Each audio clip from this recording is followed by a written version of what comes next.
Sziasztok! Megnézzük, hogy a valaha volt szerelmedről mit lehet tudni. Változott-e nála valami veled kapcsolatosan, vagy ő változott-e valamit? Akar-e tőled még egyáltalán valamit jön-e feléd? Szóval ilyenekre keressük a választ, ilyen kérdésekre, és akkor lássunk is neki, hogy mi van vele most, mit tudhatunk meg. Kikre vonatkozik tulajdonképpen ez a kirakás, ez ennek a kérdésnek ez van mögötte, tehát hogy mit lehet tudni erről az ex-ről, mi az ő jelenlegi helyzete.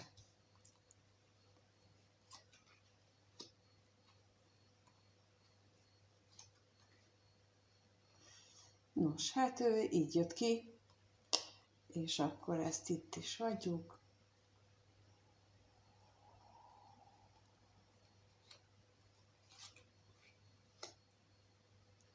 Hát ő egy olyan személy, akivel a múltban, hát leginkább hármas kapcsolatra gondolok. Tehát múltban egy hármas kapcsolat volt köztetek, aminek vége lett, vagy nem is biztos, hogy vége lett. Tehát én nekem itt most a bíró és a halál lapja, ez egy olyan bizonytalan befejezést jelöl. Olyan bizonytalan befejezést, amikor például nem lett kimondva az, hogy oké, akkor végeztünk, vagy lehet, hogy ki lett mondva, de mégsem úgy történnek az események, mégis lehet, hogy visszajön az illető. Persze az is lehetséges, hogy nem azt jelenti, hogy csak hármas kapcsolatban érintettnek szól most ez a videó, hanem az is lehetséges, hogy egy olyan kapcsolatról van szó, vagy volt szó a múltban, ami hát nem egy ilyen együttélős párkapcsolat volt. Tehát, hogy nem akik férj-feleség volt, hanem csak ilyen találkozgatós, ismergetős exről van szó. És az is lehet tudni, hogy amikor ti együtt voltatok, akkor az nem biztos, hogy teljesen fel volt vállalva még, vagy lehet, hogy olyan szakaszban szűnt meg, amikor még ezt így nem vertétek nagy dobra, de mégis egy nagyon kellemes, egy nagyon jó kis kapcsolat volt ez annak idején, és most ő a jelenlegi helyzetében ezt éli meg, vagy, és akkor lehet ez egy másik variáció, ő jelenleg egy ilyen kapcsolatban van. Tehát, hogy lehet, hogy ő van most egy ilyen hármas kapcsolódásban, ő keveredett egy ilyenbe bele, ami régen mondjuk titkos kapcsolat volt, és akkor most valahogy nyilvánosságra kerül, tehát, hogy felvállalásra kerül, inkább így mondom. Tehát ezt látjuk az ő jelenlegi helyzetéből, és megnézzük a látogatásra, mit kapunk még pluszba, milyen információ.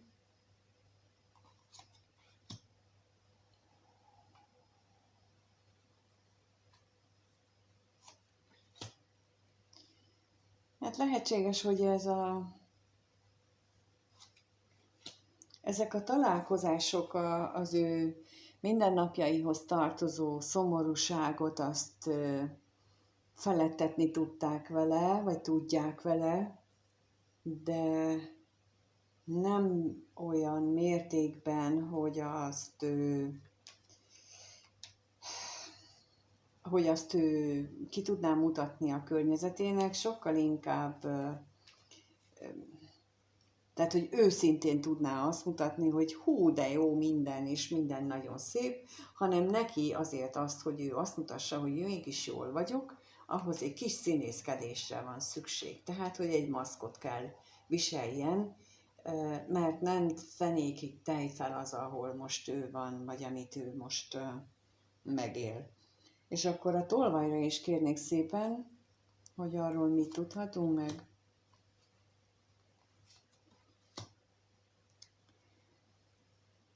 Hát itt lehetséges, hogy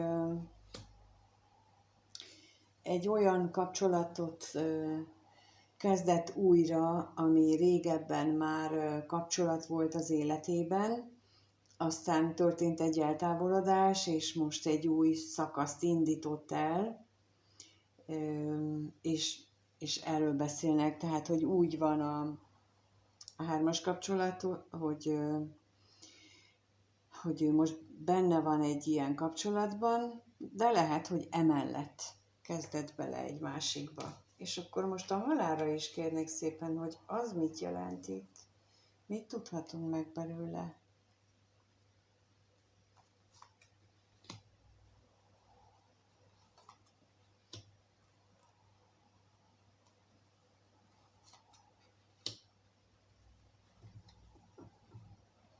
Hát tulajdonképpen az jött ki most itt a halálra, hogy nagyon sokat gondolkodik, és én is most itt közben, miközben raktam, az jött, hogy eléggé furcsának hangzik, de nagyon sok variáció jön, nagyon sok lehetőség, tehát lehet, hogy most ez több csoportnak szól a nézők közül. Van, aki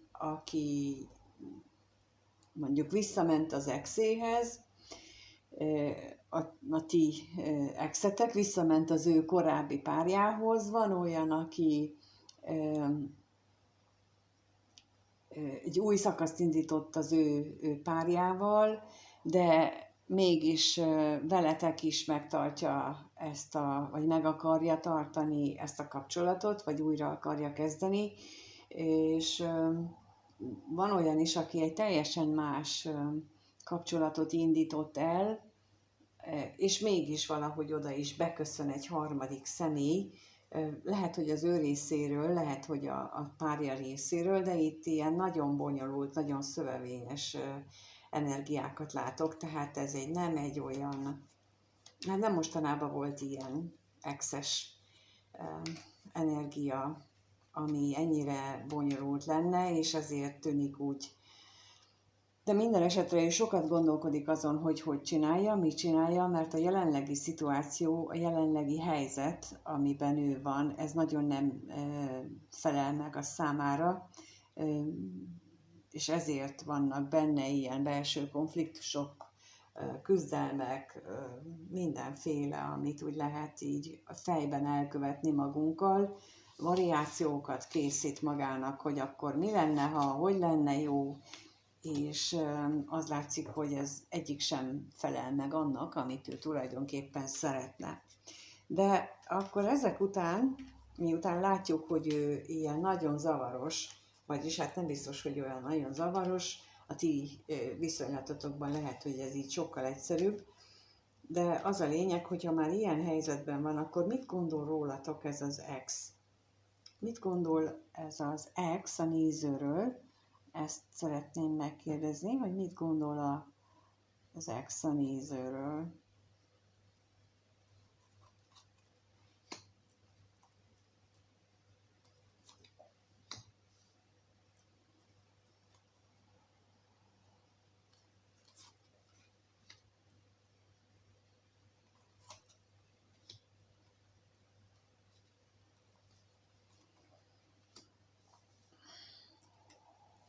Olyan, mintha ő lemondott volna a reményeiről, és mégis valahogy újraélettek benne ezek a remények. És olyan, mintha te állnál a középpontjában, az ő gondolatainak a középpontjában, mert a remények újraéledésével, mintha eszébe jutott volna néhány olyan ígéret, olyan elhangzott mondat, szó, ami őt emlékezteti arra, hogy nem akar téged szomorúnak látni. De most rákérdezek itt a halálra, hogy ez mit jelent, ez a halál.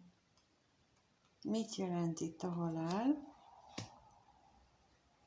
Mitől fél ez a személy? Hát azt hiszem, hogy félő megélni a lelkiségét. félő szembenézni azzal, hogy mi van benne valójában. És a remény újraéledésével pedig ez is jön, tehát nem jár egyedül az, hogy az ő reményei újraélednek, hanem ezt valahogy úgy érzi, hogy ahhoz, hogy az ő reményei változzanak és jobb irányba induljanak el, ahhoz ő neki magába kell nézni, és ez, hát ettől nem boldog. Viszont nagyon mély lelki betekintés vagy kutakodást is igényel, vagy hozni fog magával, mert lehetséges, hogy így a halál napjával ezt ha akarja, ha nem, meg kell tennie, vagy meg fog történnie ez az egész. És a szomorúságra kérnék szépen.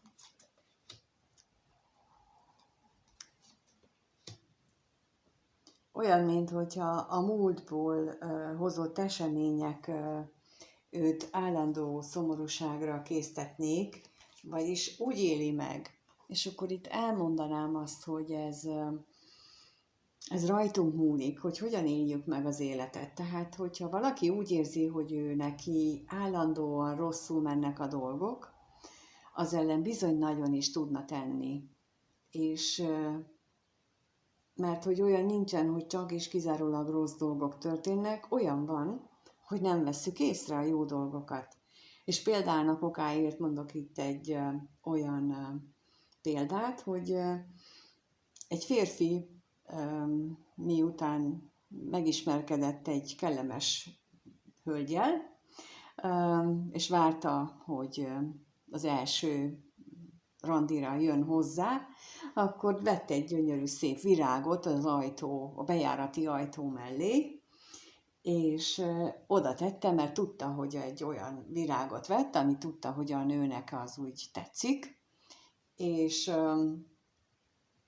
és megérkezett a nő egyszer, kétszer, háromszor, és nem is tett említést arról, hogy milyen gyönyörű a virág. Közben ők azért elkezdtek beszélgetni is, és nem csak a testi volt a lényeg, hanem az is lényeg volt, hogy beszélgettek sokat, és elkezdett változni a kapcsolatuk, elkezdett az ő örömszintjük emelkedni, energiaszintjük, és bizonyos idő után, amikor ment a nő ismét a férfihoz, mondta, hogy milyen gyönyörű virágot vettél. És a férfi mondjuk nem mondta el neki, hogy hónapok óta ott van már az a virág.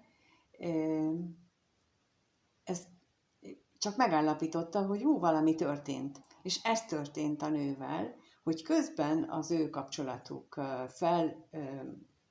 emelte az ő energiaszintjét is, a nőjét is, meg a férfiét is, és a nő meglátta azt, ami pedig egyébként szerette azt a virágot, vagy szerette az olyan típusú dolgokat, de egyszerűen nem vette észre. És így éljük le az életünknek a nagy részét, hogy nem láttunk meg dolgokat, csak azt, amit mi akarunk. Na, és akkor ez a lényege annak,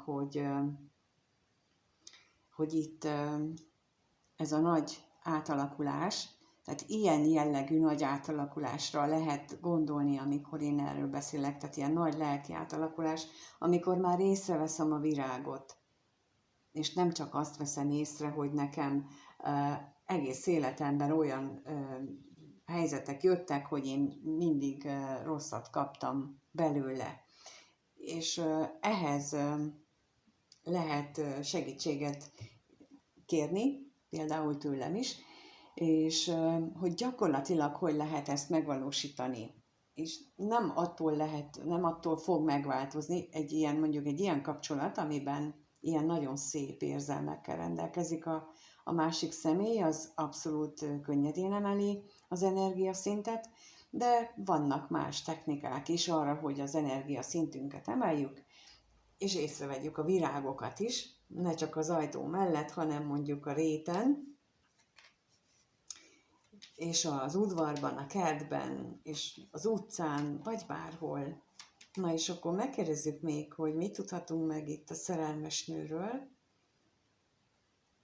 az ő gondolataiban, az exnek a gondolataiban mit tudhatunk meg.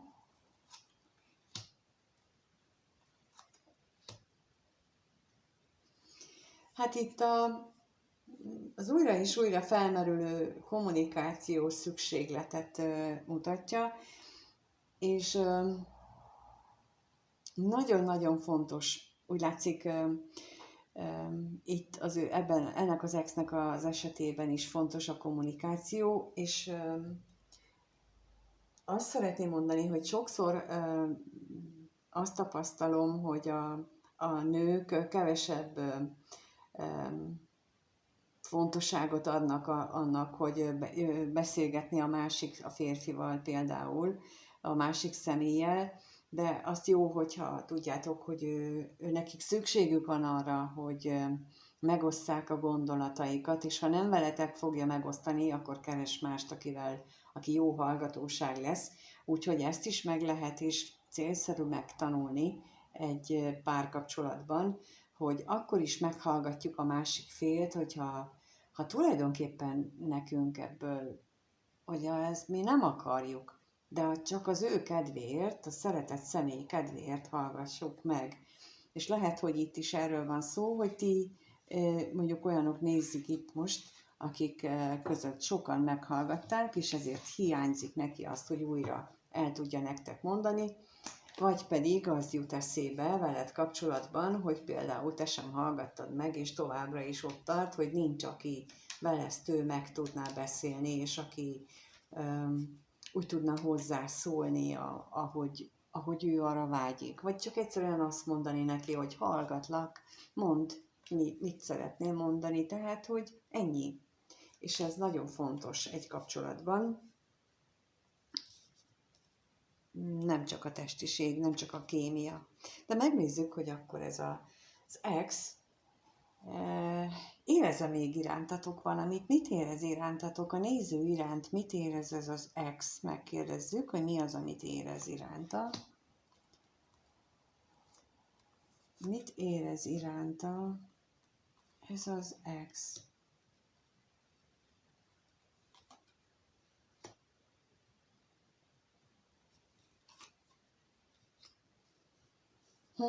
Nagyon érdekes, mert azt látjuk, hogy nagyon sokat gondolkodik azon, hogy távolságban köztetek, hogy nem vagytok együtt, hogy nem tudja, hogy mit csináljon, de azt is határozottan megjelenik ismét újra, hogy te azért nagyon nagy hatással vagy rá, és megint itt van a remény, hogy minthogyha ott az előbb is az volt, hogy a halál és a remény lapja, tehát egy olyan, minthogyha ő benne olyan gondolatok születnének, ami táplálja az ő veled kapcsolatos reményeit. Jó, akkor megkérdezzük, hogy a katonatisztről mit tudhatunk meg bővebbet az érzéseinél. Hát hiányolja a veled való kellemes együttléteket, és ebbe minden bele tartozik, és a bíróra is kérdezek, vagy kérek, hogy mi az, amit még pluszban megtudhatunk.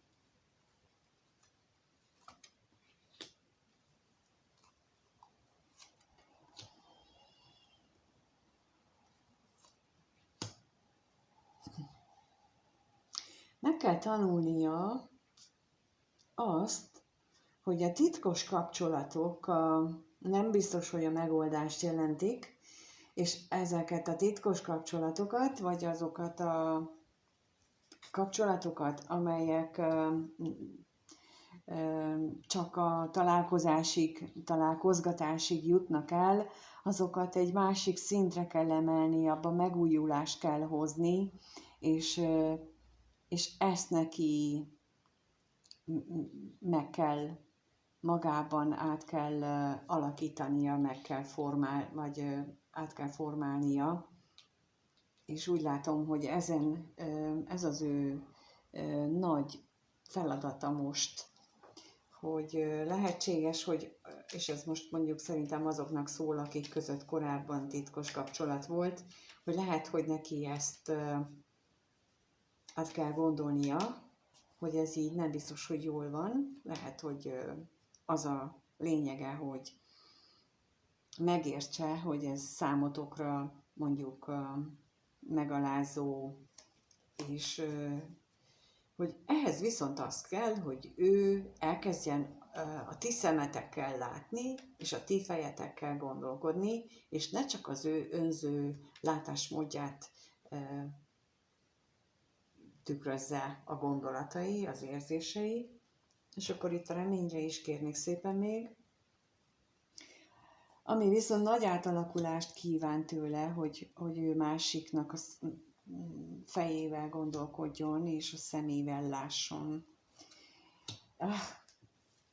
Mondom, tehát, hogy itt ez az ex az irányotokban azért jelentős érzelemmel van, mert itt olyan, mint hogyha itt a remény itt van, várja a sorstól a lehetőséget, vagy a sorstól az ajándékot, addig is magába zárja ezt a mély érzést, amit irántatok érez. És ugye itt az előbb is itt volt az, hogy a szomorúság, és arra is az jött ki, hogy ő mindig úgy éli meg, hogy neki a szomorúság jut, és megint olyan, mintha ezt látnám itt, hogy ő azzal, hogy magába rejti, itt még mindig a szomorúságnak az energiáját érzékelem, itt pedig már azt, hogy próbál ő ezen változtatni, és itt középen pedig az jelenik meg, hogy az életnek az a feladata az ő részére jelenleg,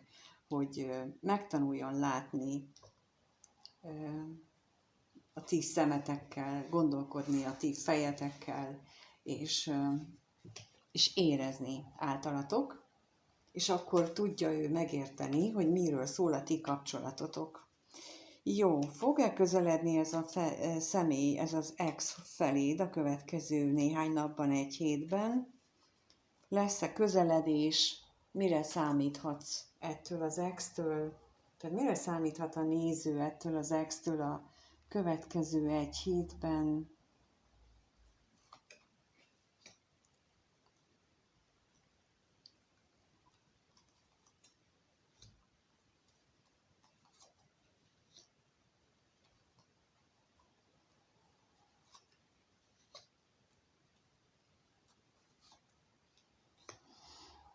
Nagyon-nagyon sokat jelent ez a számára. Tehát, hogy az, hogy szinte mindegyik kérdésnél megjelentél, mint a legcsodálatosabb nő az egész földkerekségén az ő számára, és ezzel nem akar változtatni, kitart emellett a gondolatvilága mellett, még akkor is, hogyha ez őt beteggé teszi, még akkor is, hogyha ez őt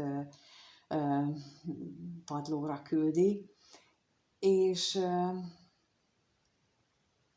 lehetséges, hogy egyes esetekben lesz találkozás, de az is lehetséges, hogy ez a találkozás nem fog összejönni, tehát hogy itt most két csoport van megint, aki között lesz találkozás, és van, akinél meg nem.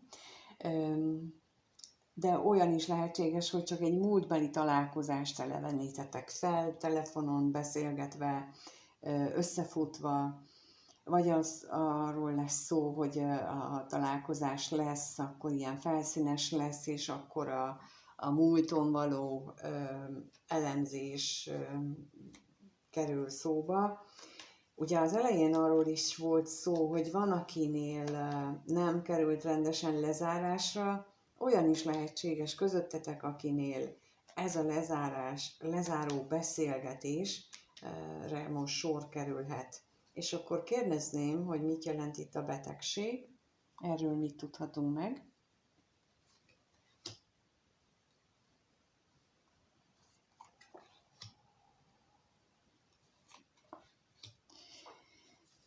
Hát van, ahol ugye egy új szakasz elindításáról van szó, illetve a betegség az azt jelenti, hogy egy új kapcsolatba fogod bele, ahol már ígéretet tett, és feléd ezért nem tud közeledni, tehát itt az akadályról beszél, szóval ez az leginkább ilyent jelenthet, és akkor a látogatásra kérnék szépen, hogy arról mit tudhatunk meg, lesz-e.